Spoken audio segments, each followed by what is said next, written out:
To my family, I am a lingering disappointment. I am the 31-year-old with a prestigious English degree from a good university who, instead of leveraging it into a respectable career, lives in her childhood bedroom and plays on her computer all day. I am a cautionary tale, whispered to their friends' children, a prime example of wasted potential.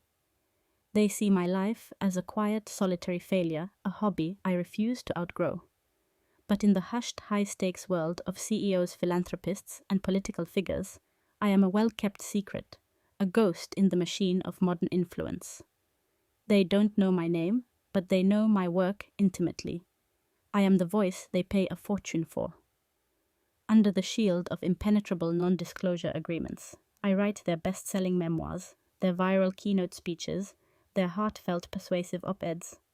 I am the silent scribe behind the throne, crafting the narratives that shape public opinion, and I have become extremely wealthy by being completely invisible. My older sister Victoria is the family's star, and her success is anything but silent. A senior vice president at a top public relations firm, she is a whirlwind of power lunches, press releases, and passive-aggressive compliments. Her world is one of image of controlling the narrative of ensuring that the right people are seen in the right places, saying the right things. My parents adore her. Her success is tangible, a downtown apartment with a view a European car, a wardrobe that costs more than my annual expenses. She is everything they understand and value. I'm a confusing, frustrating puzzle they gave up trying to solve years ago. The dynamic between us was perfectly captured at a family dinner 6 months ago. Victoria was celebrating a major win for her firm. It was a total nightmare, she announced to our captivated parents. The CEO of Omnicorp, a brilliant man, but a terrible public speaker, was giving the keynote at the tech summit. We were sure he was going to bomb. She took a delicate sip of wine. But I spent a week with his team, reshaping his messaging, polishing his speech. I basically wrote it for him. The speech went viral. A huge win for the firm. My parents beamed. "Victoria, you're a genius," my father declared. "That's my girl, always making things happen," my mother added. I sat there pushing a piece of chicken around my plate, my heart pounding with a familiar bitter irony, because I was the one who had actually written that speech. The CEO, desperate and terrified of public speaking, had secretly hired me through a discreet agency. I had spent 2 weeks interviewing him, capturing his voice, his ideas, his soul, and weaving them into the very speech my sister was now taking credit for polishing. "See Eliza," my mother said, turning to me with her signature look of concern mixed with disappointment. "That's what a real career in communications looks like. It's about creating impact. Maybe you could learn a thing or two from your sister instead of just writing on that blog of yours." I just smiled and nodded, a silent scribe even at my own family's table. I had learned to live with the irony, to find a quiet satisfaction in my secret accomplishments. But I had no idea that my biggest project yet would soon collide with my sister's ambition in the most public way imaginable, forcing me to choose between my anonymity and my dignity.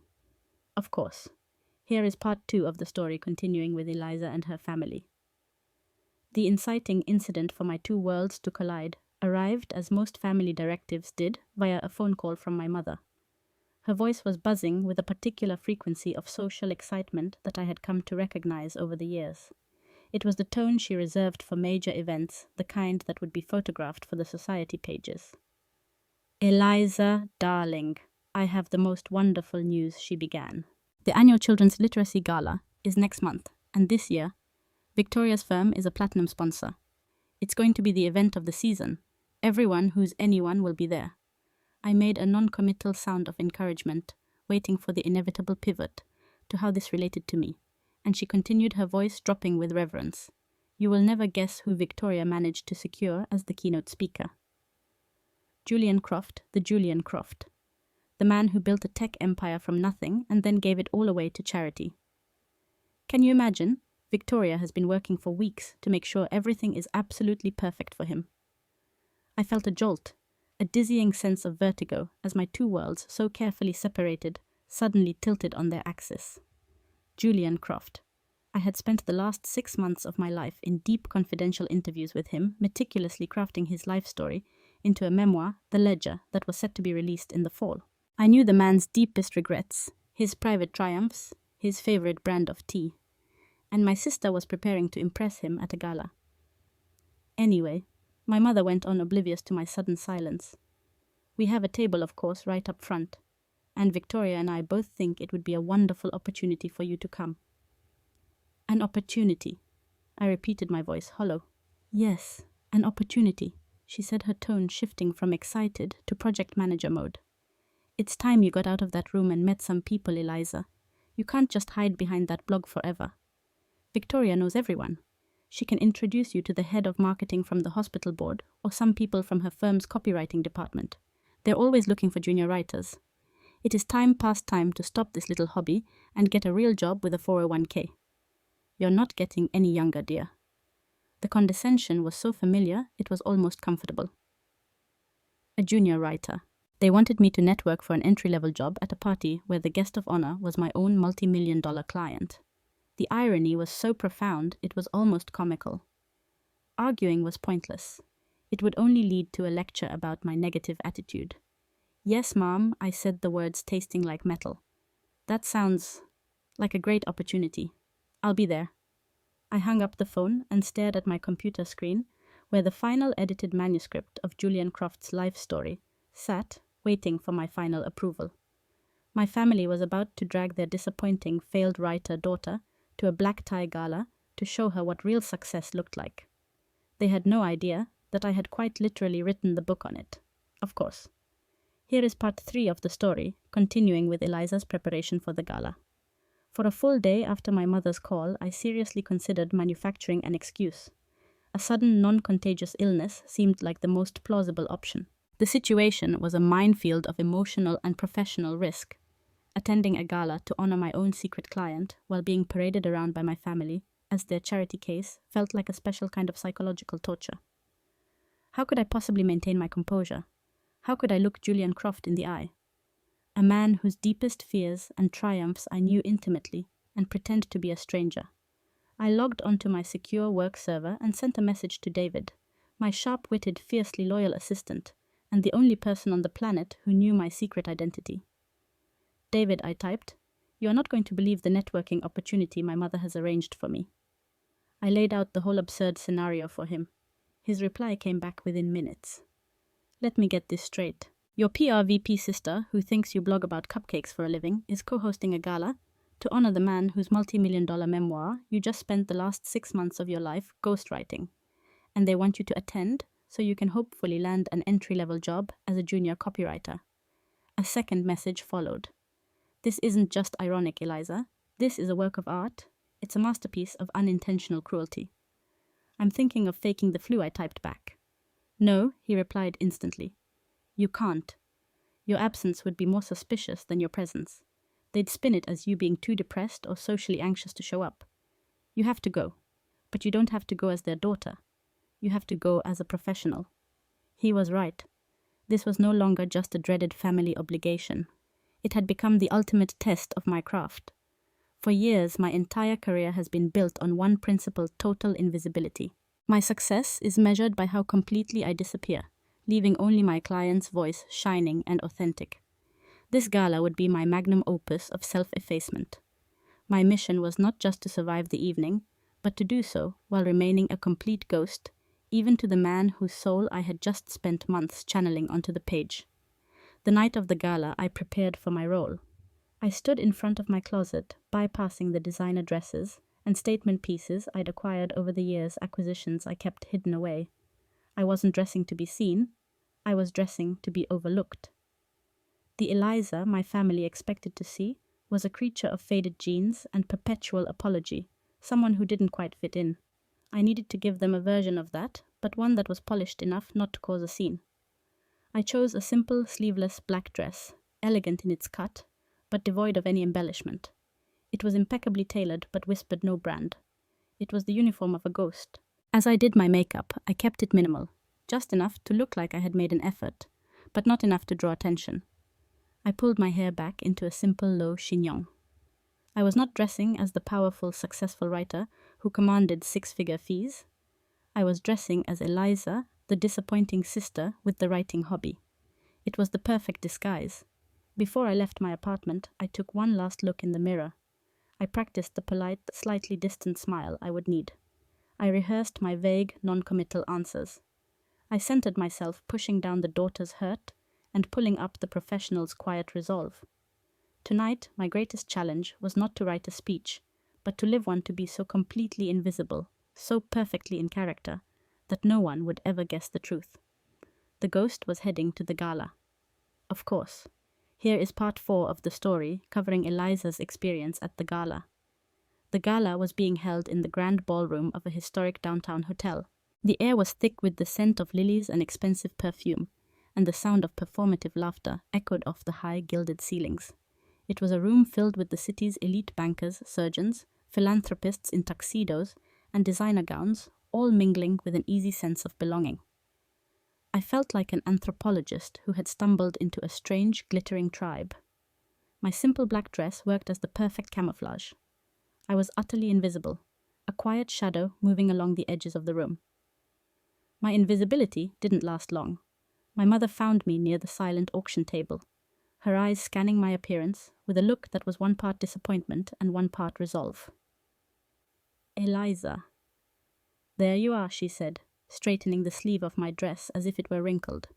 "You look very simple. Never mind. Now I want you to meet Jonathan Pierce. His father is on the board of the museum. I believe he works in finance." Her mission for the evening was clear: to fix my life, one awkward introduction at a time. Before she could drag me away, Victoria swept in a shock, sensing an opportunity. "Mom, don't bother. I have a much better connection for her." She gave me a brittle smile. "Eliza, perfect timing. This is Stephen. He's one of our junior copywriters at the firm." She turned to the young man beside her, who looked barely out of college. "Stephen, this is my sister Eliza. She has a little writing blog and is hoping to break into the industry. I told her you'd be the perfect person to give her some tips on how to build a real portfolio."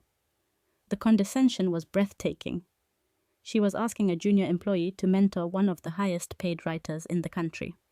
Stephen, eager to please his boss's sister, launched into a patronizing monologue about the importance of internships and a strong online presence. "You really have to hustle," he advised me earnestly. I just smiled and nodded, playing my part. "Oh, that's so helpful." "Thank you," I said, my voice full of a sincerity I did not feel. Later, as the dinner portion of the evening began, Victoria managed to secure a moment with the guest of honor as he moved toward the head table. She grabbed my elbow and pulled me along with her. "Mr. Croft, so wonderful of you to be here tonight," she gushed. "I'm Victoria Vance from the firm sponsoring the event. We are so thrilled to have you." She then gestured toward me. "And this is my sister Eliza."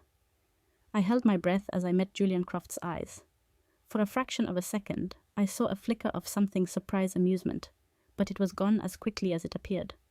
He was a master of the public face, just as I was a master of being the ghost. He took my hand, his grip firm and professional.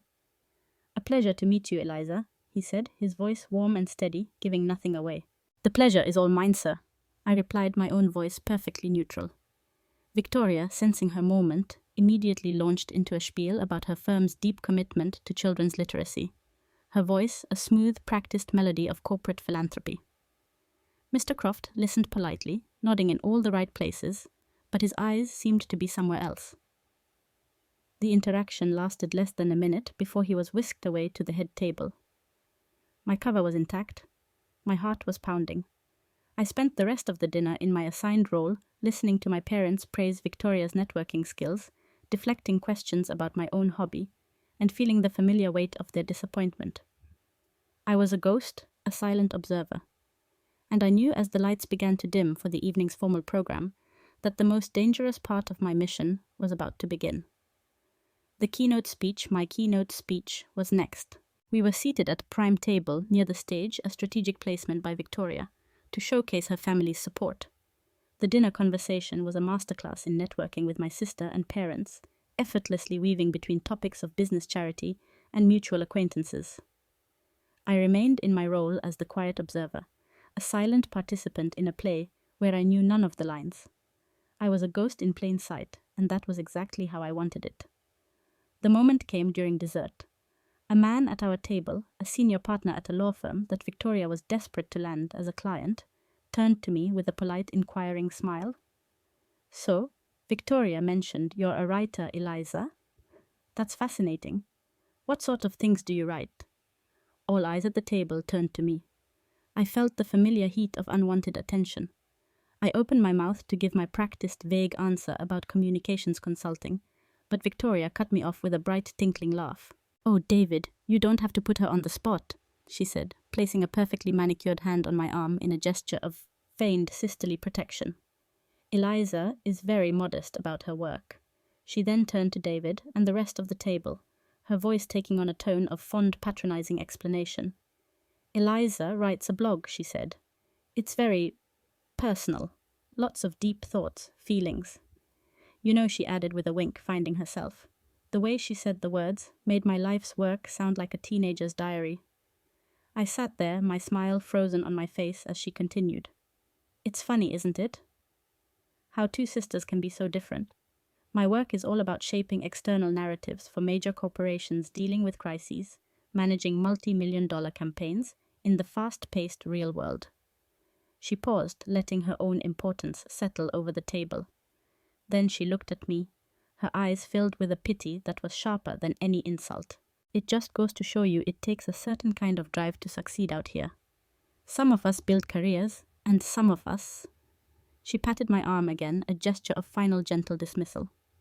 Well, some of us spend our time processing our feelings. Both are valid paths, I suppose. The table reacted with a series of polite, uncomfortable chuckles. The lawyer David gave me a small, pitying smile before quickly changing the subject. My mother looked at Victoria with pure adoration, so proud of her daughter's sharp wit. My father nodded sagely, as if Victoria had just delivered a profound piece of business wisdom. They didn't see the cruelty. They only saw the contrast they had always believed in the successful daughter and the sensitive one. I felt the public humiliation like a physical slap. In a few perfectly crafted sentences, my sister had defined, categorized, and dismissed me in front of an audience of her powerful peers. I had been reduced to a caricature, the emotional, unsuccessful dreamer who wrote her feelings on the internet. I wanted to correct them. I wanted to tell them that my feelings had earned me more last year than Victoria's entire salary. I wanted to tell them that the man who was about to take the stage had paid me a small fortune to process his feelings for him. But I did nothing. I just took a slow sip of water, my composure, a fragile paper-thin shield. Just then, the lights in the ballroom dimmed further, and a hush fell over the crowd. The host stepped up to the podium, and now his voice boomed. It is my distinct honor to introduce our keynote speaker, a titan of industry, and a true inspiration to us all, Mr. Julian Croft. I sat there, the sting of my sister's words still burning on my cheeks, and watched as my secret client, the man whose life I knew better than my own, walked toward the stage. The two halves of my life were now in the same room on a collision course, and I had no idea what was about to happen. Of course. Here is part 6 of the story, covering the pivotal keynote speech. As Mr. Croft approached the podium, a respectful hush fell over the grand ballroom. He was not a physically imposing man, but he commanded the stage with a quiet authority that was more powerful than any bravado. He adjusted the microphone, looked out at the sea of faces, and began to speak. And I heard my own words. I sat there, frozen at my table in the back of the room, as this legendary man delivered the keynote speech I had spent the last 2 weeks of my life writing for him. Every word, every turn of phrase, every carefully placed pause for emotional effect. It was all mine. He spoke of his humble beginnings, of the failures that taught him more than his successes. He spoke of his philosophy that true wealth isn't what you accumulate, but what you give away. He spoke of the importance of literacy, the very theme of the night, with a passion and eloquence that was deeply moving. The room was spellbound. I saw my sister Victoria sitting at the head table, looking aswoon, no doubt taking mental credit for the flawless performance of her firm's prized guest speaker. My parents looked on with rapt attention. He was everything they admired, powerful, successful, and articulate. And he was speaking my words. The irony was so immense, so staggering, it felt like a dream. I was a ghost in the machine, the silent author of the most important moment of the evening. He reached the end of the prepared speech, the final inspiring paragraph I had so carefully crafted.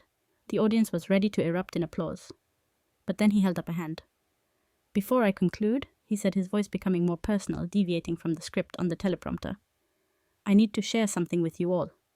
A murmur of curiosity went through the room. Victoria shifted in her seat, a flicker of annoyance on her face at this unplanned diversion. "Many of you know I recently finished writing my memoir, The Ledger," he continued. "It was one of the most difficult processes of my life. To look back on one's own story with honesty is a brutal task, and I could not have done it alone." He paused, and his eyes began to scan the room. This story, these words, they were given their true voice by a brilliant, compassionate, and fiercely private writer to whom I owe an immense debt. She has a unique gift for listening, not just to words, but to the silence between them.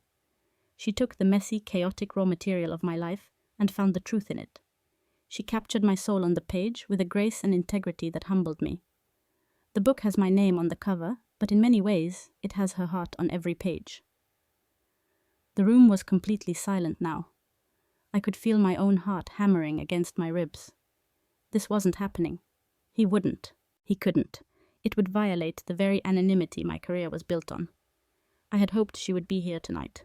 He said, his voice full of genuine warmth, though I know she values her privacy above all else. His gaze continued to sweep across the room, past the front tables, filled with executives and city council members, past my sister, who was now looking utterly perplexed. His eyes moved over the middle section, and then they found me, sitting at the back table, the disappointing sister with the silly blog. His eyes locked with mine. The world seemed to stop. A slow, warm smile of pure recognition and profound gratitude spread across his face. He didn't point. He didn't say my name. He didn't have to. He simply held my gaze for a long, silent moment, a secret shared between the two of us, in a room of 1,000 people. And then he gave me a subtle, almost imperceptible nod of thanks, before turning back to the microphone. "To that writer, wherever she is, thank you," he finished. "You are a true artist." As the room burst into thunderous, sustained applause, I just sat there, my mind reeling. No one else had noticed the silent exchange. No one except my family. I saw my sister, her face a mask of dawning horrified confusion. She looked from Mr. Croft back to me, and then back to him again, the impossible pieces starting to click into place in her mind. My mother and father were staring at me, their mouths slightly agape. The most powerful man in the room, the man my sister had been desperate to impress, had just paid a deeply personal public tribute to the genius of his anonymous writer. And he had been looking directly at me,